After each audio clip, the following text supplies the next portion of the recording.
Okay, guys.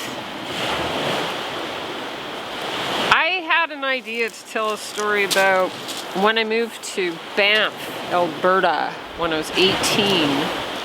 I had just come back from the first trip I ever took away from Victoria. It was a big deal. My very first plane ride to Puerto Vallarta, Jalisco, Mexico. And I went with a friend. That's a long story, but I think 10 days or something. Typical vacation. But when I got back to Victoria, my hometown, and ended up at a house party with a friend from high school named, oh, okay, I won't say her name, but I was like, Victoria sucks shit. Fuck this. You know, you go away, you come back, everything stays the same. Nothing changes here. Losers, whatever. And this gal had heard that you could go to Banff and make your fortune waitressing there, apparently. She's like, yeah, I have a friend that moved there and she makes like $1 billion in tips a night. It's crazy. And we were at this house party and we made a vow that in 1 month we would move to Banff together. And we did. And the day that we had planned to meet at the Greyhound bus station, catch the bus to Banff, my mom took me there, and I'm looking around, I'm waiting, and like I said, I had barely done anything on my own outside of our tiny little town, and Livia, oops, I said her name, was nowhere to be seen.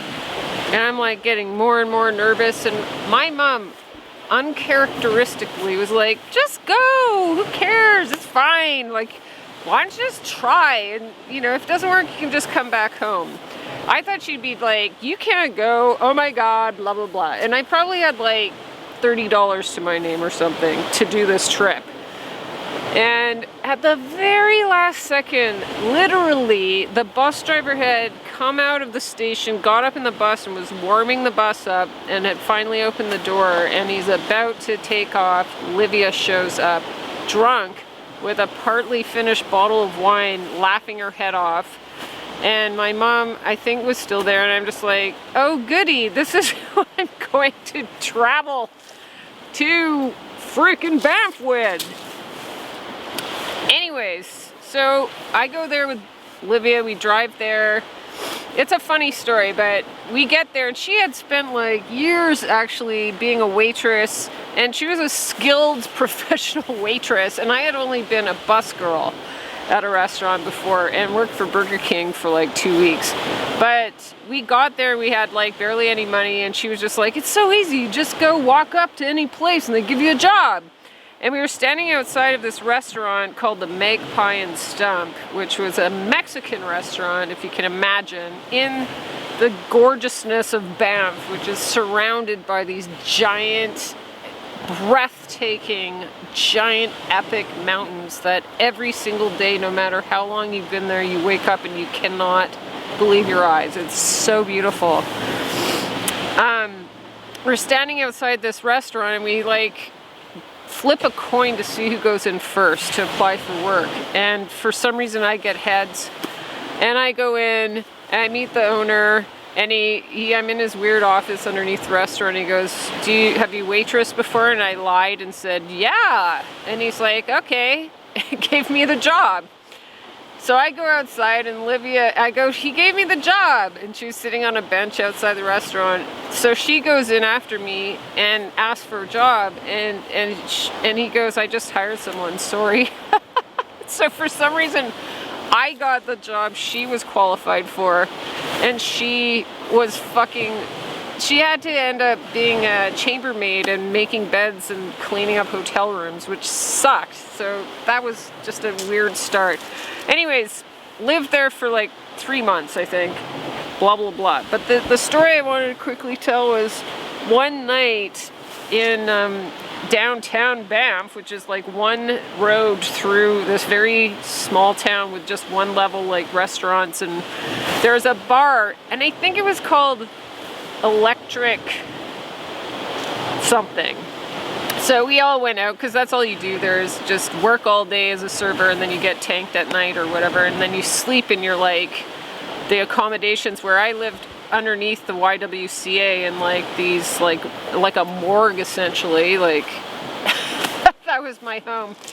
But we went to this bar one night and we were partying, and like a girl I had worked at the restaurant with, we all came out. There was like a group of us at the end of the night, came out onto the street, which was pretty much empty because it was, you know, midnight or whatever. And for some reason, one of the girls we were with jumped on another girl's back, who started running, piggybacking this girl down the street, drunk. So I hopped on this other gal's back, who started running down the street with me on her back, drunk, trips and falls on her face on the road. And we're like drunk, like, oh my God! And this girl like flips her head up and goes, oh my God, and her front teeth are missing. And like blood is pouring out of her mouth. Like it's a nightmare. And these cops see what happened. They come up and they're like, look, come on, we're gonna take you in. And they're like helping her up. She's like, no. And she turns to them and she goes, I'm fine, like this. And her hands are covered in blood. She has no front teeth and there's blood all over her face. She's like, no, I'm good, I'm fine.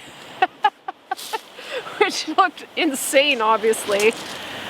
And then I guess they must have taken her maybe to the hospital, or I don't even know what happened, except it seemed like in my memory, the next day when I was at work, or the next shift at this restaurant, she showed up and had brand new teeth stuck in there. So they fixed her really fast. She was like, got implants or whatever the hell it was.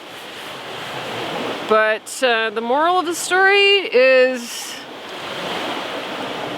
something about piggybacking drunk at night in Banff. That's the story. Okay, thanks.